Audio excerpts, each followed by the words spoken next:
Parliament کے اندر ایک قرارداد پیش کی گئی اور اس کے اندر یہ کہا گیا کہ پاکستان 295 سی اور بی کو ختم کرے۔ میں نے کہا یہ پاکستان ہے، یہ کوئی ایران، عراق یا پھر فلسطین یا پھر افغانستان نہیں ہے جہاں پر آپ اپنی من پسند کے فیصلے جمائیں گے۔ آپ کو ہم یہ بتانا چاہتے ہیں کہ پاکستان ایک خود مختار اسلامی ریاست ہے، آزاد ریاست ہے۔ یہ کسی سے تحفے کے اندر ہم نے نہیں ملک لیا، ہمارے بزرگوں نے، ہمارے بڑوں نے، ہمارے بزرگوں نے اپنی اولادیں قربان کر کے یہ پاکستان بنایا ہے، اور جو پاکستان کے اوپر اس طرح کے پریشر ڈالے گا اس کو ہم بتائیں گے کہ پاکستان کی عوام کیا کر سکتی ہے۔ یہ بھی ہم ان کو بتانا چاہتے ہیں کہ دنیا کے اندر قیامت تو آ سکتی ہے لیکن پاکستان کے اندر توہین رسالت کا جو قانون 295 سی ہے وہ کبھی ختم نہیں ہوگا۔ بسم اللہ الرحمن الرحیم، السلام علیکم، میرا نام ہے زاہد اور آپ میرا یوٹیوب چینل دیکھ رہے ہیں زاہد خان آفیشیل۔ آج یہ ویڈیو مجھے بڑے دکھ کے ساتھ بنانی پڑ رہی ہے کہ یورپی پارلیمنٹ کے اندر ایک قرارداد پیش کی گئی اور جو بھاری اکثریت رائے کے ساتھ منظور ہوئی۔ اس قرارداد کے مطابق پاکستان کو یہ کہا گیا ہے کہ پاکستان اپنا جو قانون ہے 295 سی جو کہ توہین رسالت کا قانون ہے، مثلا پاکستان کے اندر کوئی بھی بندہ توہین رسالت کرتا ہے اور نبی علیہ الصلاۃ والسلام کی شان کے اندر کوئی بھی گستاخی کرتا ہے تو اگر اس پر گستاخی ثابت ہو جاتی ہے تو آئین کے مطابق اس کو یعنی کہ سزائے موت دی جائے گی۔ تو انہوں نے کہا ہے کہ اس قانون کو ختم کیا جائے۔ یہ قرارداد جو اس یورپی پارلیمنٹ کے اندر پیش کی گئی ہے وہ قرارداد آپ کی سکرین کے اوپر بھی میں چلا دوں گا، اور اگر کوئی دوست اس قرارداد کو پڑھنا چاہتا ہے مکمل طور پر تو آپ اسی ویڈیو کے ٹائٹل پر کلک کریں گے تو نیچے ڈسکرپشن کے اندر آپ کو ایک لنک ملے گا، اس لنک کی مدد سے آپ مکمل قرارداد پڑھ سکتے ہیں۔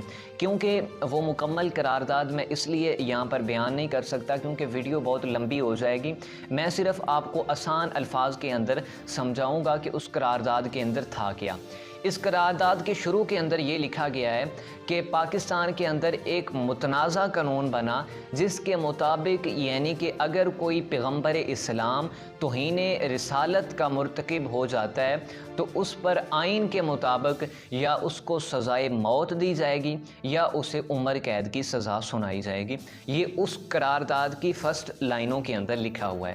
اور اس کے بعد انہوں نے کچھ اپنے طور پر پوائنٹ لکھے ہوئے ہیں اور اس کے اندر یہ بتایا گیا ہے کہ پاکستان کے اندر آسیہ مسیح کے بارے میں آپ کو پتہ ہے کہ آسیہ مسیح نے گستاخی کی تھی جس کو پاکستان نے بین الاقوامی دباؤ کے تحت پاکستان سے فرانس کے اندر منتقل کر دیا تھا۔ پہلے تو پاکستانی حکام نے مانا ہی نہیں تھا، کہ انہوں نے کہا تھا کہ جی وہ ادھر ہی ہیں، پاکستان کے اندر ہے، لیکن ان کو پاکستان کے اندر بھیج دیا، پاکستان سے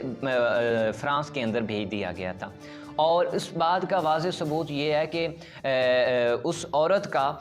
یعنی کہ فرانس کے صدر کے ساتھ باضابطہ طور پر 1 ملاقات بھی ہوئی، اور فرانس کے جو صدر ہیں انہوں نے یہ کہا ہے کہ جی یعنی کہ ہم آپ کے ساتھ کھڑے ہیں، جو ہوگا ہم آپ کے ساتھ تعاون کرنے کے لیے تیار ہیں، یہ فرانسیسی صدر نے اس عورت کو کہا۔ اور اس قرارداد کے اندر یہ بھی لکھا گیا اور بہت سارے دلائل دیے گئے اپنی طور پر جو کہ من گھڑت دلائل ہیں، یعنی کہ آدھا ان کے اندر سچ ہے اور آدھا ان کے اندر جھوٹ ملایا گیا ہے۔ اور اس کے اندر یہ کہا گیا ہے کہ ایک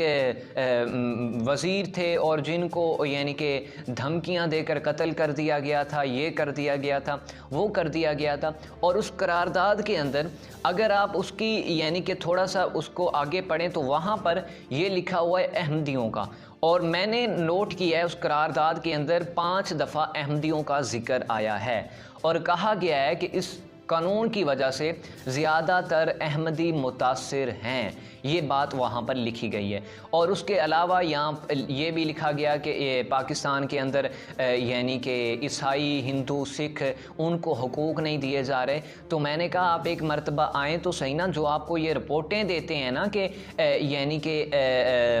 اپنا یعنی کہ ہندوؤں کو حقوق نہیں مل رہے، عیسائیوں کو حقوق نہیں مل رہے، تو میں نے کہا آپ جا کر دیکھیں تو صحیح نا،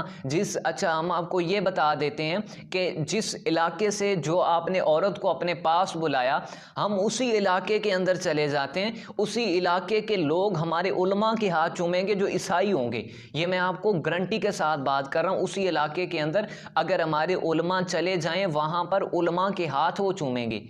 اور یہ کہا گیا ہے کہ یہ قانون جو ہے نا یہ براہ راست احمدیوں کو ٹارگٹ کرتا ہے، لہٰذا اس قانون کو ختم کیا جائے یا اس پر نظر ثانی کی جائے۔ اور آگے یہ بات لکھی ہوئی ہے کہ اگر پاکستان ایسا نہیں کرتا تو پاکستان کو سفارتی محاذ پر اور تجارتی محاذ پر بہت سارا نقصان اٹھانا پڑے گا۔ تو ہم ان کو کہنا چاہتے ہیں کہ آپ کون ہوتے ہیں جو یہ کہتے ہیں کہ ہم پاکستان کے امداد بند کر دیں گے یا پاکستان کو یعنی کہ پاکستان کی چیزیں ہم نہیں خریدیں گے؟ تو یہ آپ کی بھول ہے، آپ اس طرح کچھ بھی نہیں کر سکتے، ٹھیک ہے نا۔ ہمارا بھروسہ رب کی ذات پر ہے، اور جس کا رب کی ذات پر بھروسہ ہوتا ہے نا وہ بندہ کبھی نہیں مار کھاتا۔ آپ جتنی پابندیاں لگانا چاہیں لگا لیں، لیکن آپ کو یہ ہم بتا دیں کہ پاکستان کے اندر یہ قانون کبھی نہیں تبدیل ہو سکتا۔ قیامت تو آ سکتی ہے لیکن 295 ختم نہیں ہو سکتا۔ یہ یورپی ممالک کو بھی بتانا چاہتے ہیں کہ وہ یعنی کہ ذرا کچھ ہوش کے ناخن لے۔ اگر آپ کے جو یعنی یہودیوں کے یا عیسائیوں کے جو بہت بڑے یعنی کہ قابل احترام لوگ ہیں، ان کے اوپر تو آپ نے یعنی یہ ایک پابندی لگائی ہوئی ہے کہ ان کے خلاف کوئی نہیں بات کرے گا۔ اگر کوئی بات کرتا ہے تو پھر یعنی کہ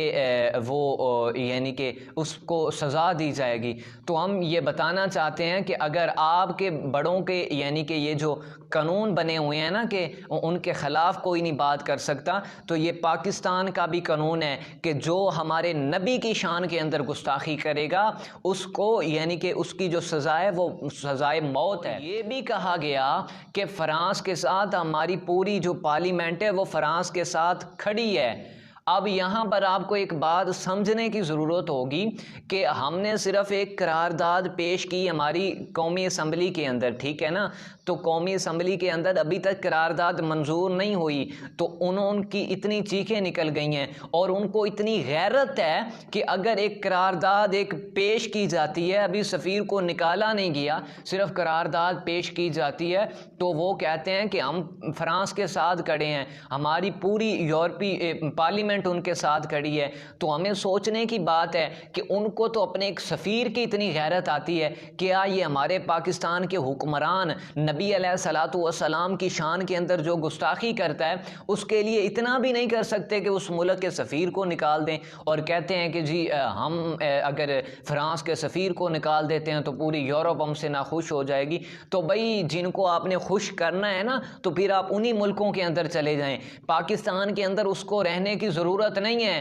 جو یعنی کہ پاکستان کے اندر اسلام کی حفاظت نہ کر سکے، جو ملک اسلام کے نام پر بنا، جس کا یعنی کہ مطلب ہی یہی ہے کہ پاکستان کا مطلب کیا، لا الہ الا اللہ۔ تو جو ملک اسلام کے نام پر بنا ہو اور اس ملک کے اندر اسلام کی بات نہ ہو، یہ کیسے ہو سکتا ہے؟ ملتے ہیں کسی نیو ویڈیو کے ساتھ، تب تک کے لیے اللہ حافظ۔